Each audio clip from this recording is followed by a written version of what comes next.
Assalamualaikum dan salam Sarawak Maju Makmur. Bersama saya Hafizah Munirah Mahrab. Berita utama, tahap keselamatan negara di kawasan sempadan Sarawak adalah dalam terkawal. Panglima Medan Timur Tentera Darat, Lieutenant Jeneral Datuk Muhammad Sofi Mat Lepi berkata, operasi rondaan di pos-pos sempadan Sarawak, Kalimantan juga dipertingkatkan. Pada masa ini kita dapati keselamatan di Sarawak ini adalah terkawal. Pos-pos sempadan kita pertingkatkan dan kita juga berterima kasih pada Kerajaan Negeri Sarawak yang turut prihatin terhadap keselamatan di Sarawak, yang mana di bawah program Sarawak Defence Package kan telah pun menawarkan beberapa kelengkapan dan juga peralatan-peralatan kepada Tentera Darat Malaysia. Kita ucap terima kasih dan bersama juga dengan agensi-agensi lain kita akan teruskan kerjasama apa yang kita ada untuk kita pertingkatkan tahap keselamatan di Sarawak. Apa yang saya dapati pada pagi ini, perbincangan lebih menjurus kepada penggunaan teknologi di dalam pertahanan untuk meningkatkan tahap keselamatan security di Sarawak. Beliau berkata demikian ketika ditemui media selepas melakukan kunjungan hormat terhadap Premier Sarawak Datuk Patinggi Tan Sri Dr. Abang Abdul Rahman Zohari dan Datuk Abang Openg di Kuching pada Jumaat. Kunjungan hormat tersebut merupakan yang julung kali diadakan selepas beliau mengambil alih jawatan Panglima Medan Timur Tentera Darat ke-6 pada 7 Jun lalu. Tujuan kunjungan hormat tersebut antara lain untuk memperkenalkan diri dan membincangkan tentang mandat serta perkembangan terkini mengenai aspek-aspek keselamatan dan pertahanan di Sarawak. Selain itu, pertemuan tersebut juga untuk merapatkan hubungan yang sedia terjalin di antara Angkatan Tentera Malaysia ATM dan Kerajaan Sarawak, yang mana dalam sambutan 60 tahun Sarawak Merdeka pada minggu lepas, pasukan ATM telah diberi mandat besar untuk mengkoordinasikan perarakan tersebut. Turut mengiringi beliau adalah Panglima 1 Division Major Jeneral Hassan Ambong dan Pegawai Staf 1 Media Strategi Lieutenant Kolonel Muhammad Arif Ahmad Suparman.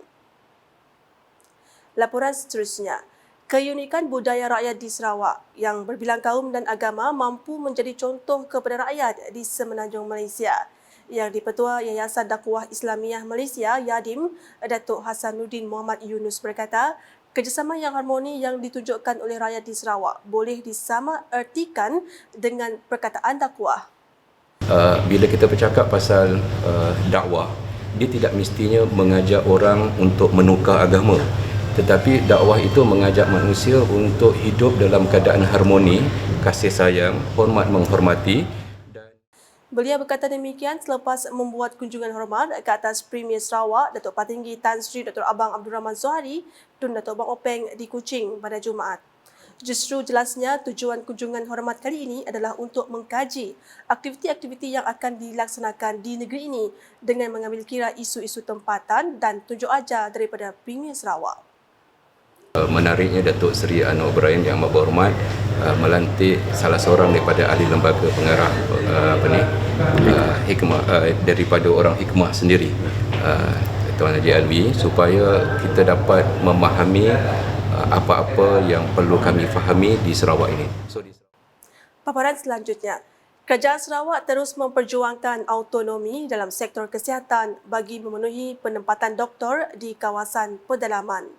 Timbalan Premier Sarawak Datuk Seri Profesor Dr. Sim Kuhian memberitahu Kerajaan Sarawak ingin berunding lebih autonomi dalam sektor kesihatan di bawah Perjanjian Malaysia 1963 MA63. We said after 60 years, we want to discuss under Malaysia Agreement 1963. Part of it is under our health autonomy. On a very regional scale, imagine if that power to employ permanent doctors in Sarawak. You apply in Sarawak, you don't come to Sarawak. What do you mean? You don't bother apply, lor? I mean, you don't shortchange us, or because often they say they don't want to come to Sarawak. What they do, they got a chance to stay in West Malaysia because they still offer them the job. I mean, that this is a part of the issue because if we look at the doctors ratio, Sarawak, over the last 60 years, Malaysia is doing well in terms of doctors to people ratio. In West Malaysia, they're doing even much better. The only remaining places that that ratio is still not so good is Sabah or Sarawak. Beliau berkata demikian ketika ditemui media selepas majlis pelancaran Bengkel Kesedaran Spina Bifida di Kuching pada Jumaat.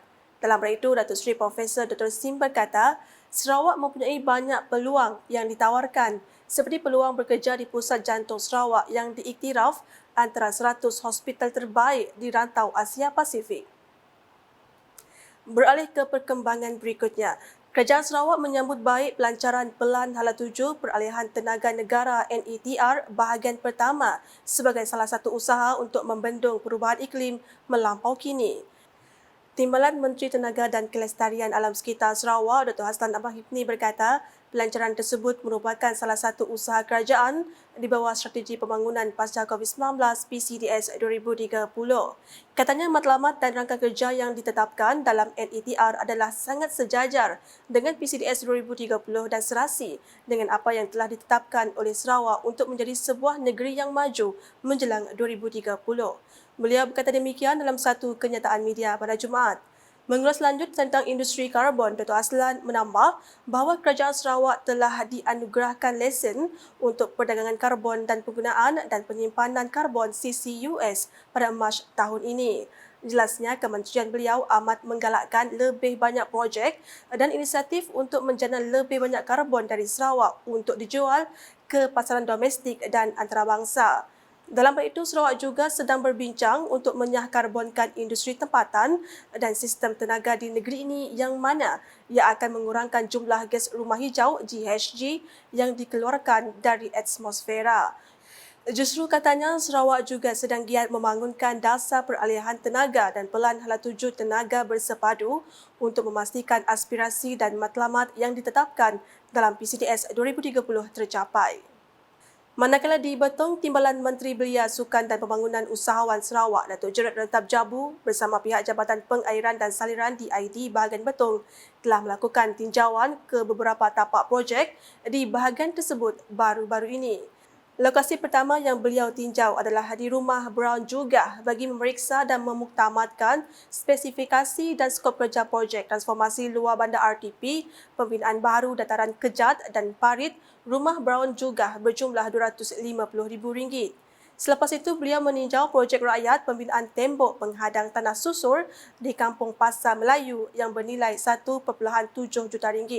Datuk Gerard yang juga Ahli Dewan Undangan Negeri Adun Layar seterusnya mendengar taklimat ringkas daripada pihak DID bahagian Betong mengenai perkembangan projek tersebut. Di Meradong pula, Ketua Masyarakat dan Ketua Kaum KMKK harus memimpin mengikut garis panduan yang ditetapkan. Ahli Dewan Undangan Negeri Adun Meradong, Datuk Ding Kuang Hing berkata, ini bagi memastikan pentadbiran di peringkat akar umbi diterima baik oleh masyarakat setempat. Menurutnya, penganjuran kursus asas adat, istiadat IBAN akan menjadi garis panduan bagi KMKK memimpin dan menyelesaikan masalah yang timbul. Beliau berkata demikian semasa berucap semasa majlis penutupan kursus asas adat istiadat IBAN daerah Meradong pada Khamis. Sementara itu, beliau menekankan untuk KMKK mempelajari lebih mendalam selok-belok adat istiadat kaum IBAN supaya dapat dikekalkan pada masa hadapan. Sekian edisi malam bersama saya, Fiza Munirah. Berita lebih lanjut boleh didapati di semua platform media sosial UKAS termasuk portal ukas.sarawak.gov.my dan UKAS channel di YouTube. Sebelum mengakhiri buletin malam ini, kami warga UKAS ingin menjemput warga Sarawak untuk datang beramai-ramai untuk menyaksikan perarakan kapal berhias di tebing Sungai Kuching pada malam Sabtu ini. Sebelum itu, saksikan video montaj mengenai ramai penuh perarakan kapal berhias. #penyebar fakta, salam UKAS.